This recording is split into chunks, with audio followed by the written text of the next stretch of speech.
Hi, everybody. Welcome to Cox Connections. Brad Grundmeyer, Director of Public Government Affairs for Cox, Louisiana. Thank you so much for tuning into our show. In this segment, we are truly blessed and honored to have two ladies of great distinction, I must say. I'm happy to be joined by Ms. Phyllis Landrieu, who is the co-founder and development consultant for Early Childhood and Family Learning Foundation, and I'm also very blessed and happy.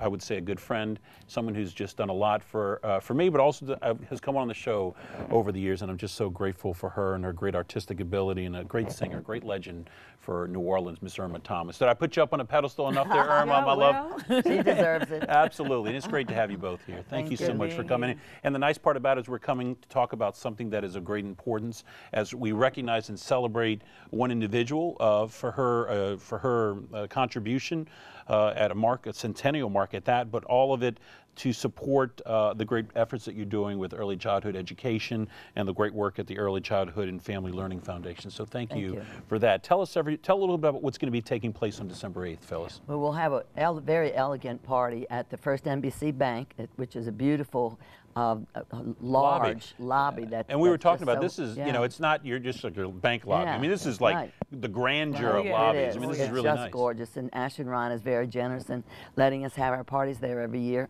And we'll have cocktails and wonderful food donated by various restaurants and whatever. And of course, we have the honor of having our great Irma Thomas be our entertainer that night. So a lot of people want to come just to hear Irma. And the nice part about this, what we're doing is the Mahalia Jackson Centennial +1 celebration. Obviously, Mahalia Jackson, an incredible voice for this community, more so for this nation for that matter.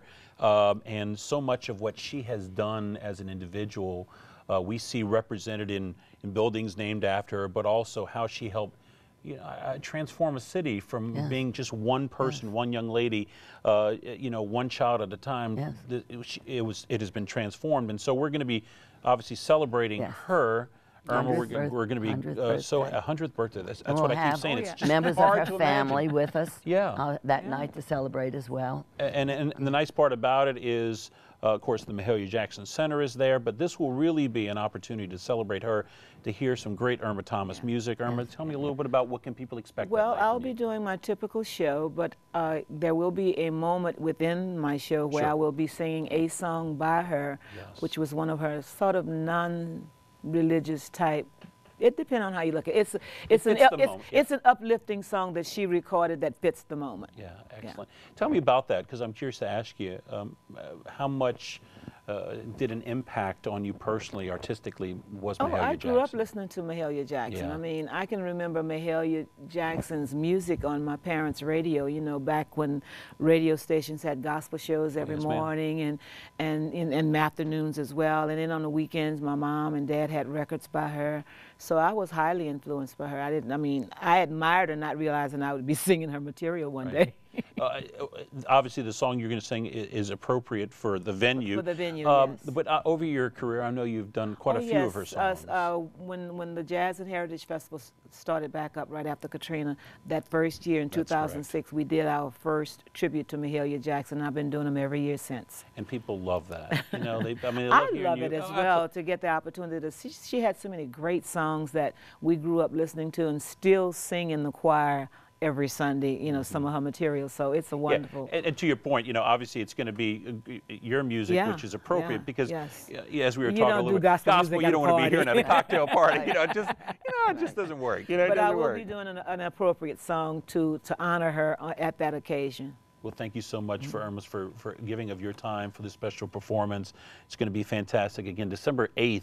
7:30 to 9:30 p.m. Tell me, Phyllis, real quickly about what this is going to. I'll give you a chance to give me an early plug on the childhood. We want people to know about is that for every ticket you buy, you get a chance on a beautiful George Rodriguez portrait of Mahalia. And let's see if Ron can get a shot of that for us. Yes.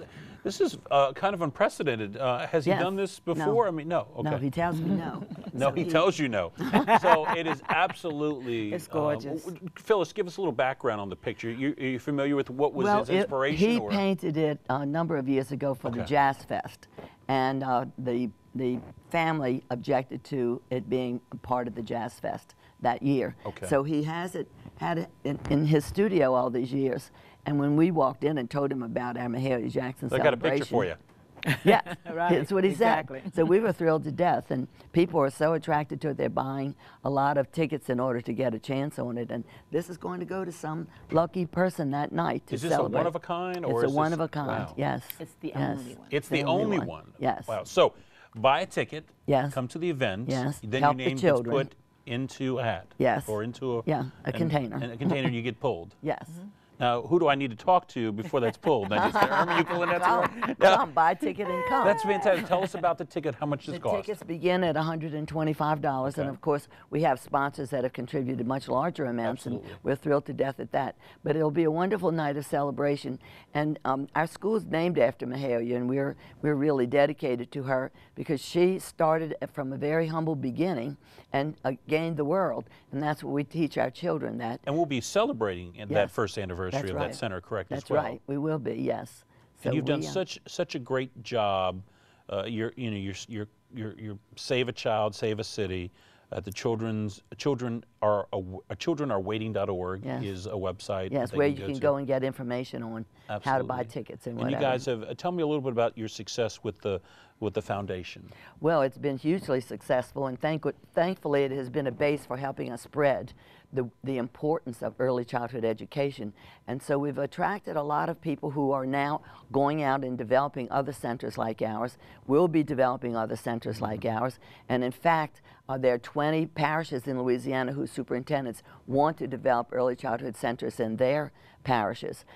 What's unique about ours is that it's not just a school. We have healthcare services, we have adult education, parent education. Excellent. We have we have a really composite program that addresses all the needs of the children and their families. Well, it seems like you set the pace for others to follow, or at least the model, for sure. It's been exciting. And for your point, I was curious to ask you, Irma, you know of the significance that this place is doing. Oh, yes. Why are you involved? Why is it so important to you? Anytime it's something to do with kids, here I am.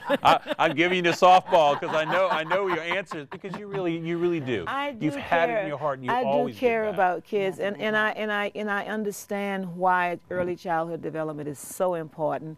And because the school not only does it for the kids, they help parents who may have a little problem helping their kids, so they help the parents become more literate so they can be a better parent to the children. And a lot of times, some of the problems that happen among families is because the family adults are not as literate as they should be. Sure. So this program helps the whole family, and that's what's good about it. And study after study, I know, Phyllis, that you've said and you've learned and educated me is, it says it needs to start at a young age, and it needs to be, I guess, that whole village kind of mentality where even the parents need help, as we all need help.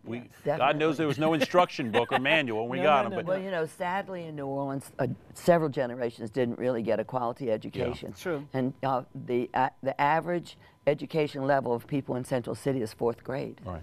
So we have a lot to teach them, and they're willing to learn, and we're willing to reach out and help them. And our public that is supporting us and making financial contributions helps us to do that. Well, people, if you're watching, we need your dollars. Miss Irma Thomas is going to be playing her music. It's Mahalia Jackson Centennial +1 celebration taking place December 8th, 2011 from 7:30 p.m. to 9:30 p.m. at the beautiful First NBC lobby located at 210 Baronne Street. Special performance by Miss Irma Thomas. Childrenarewaiting.org is the website.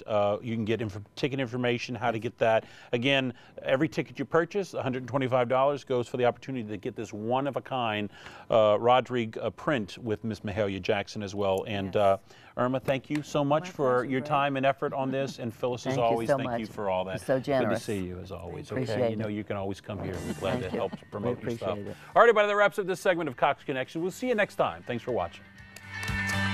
All right, good.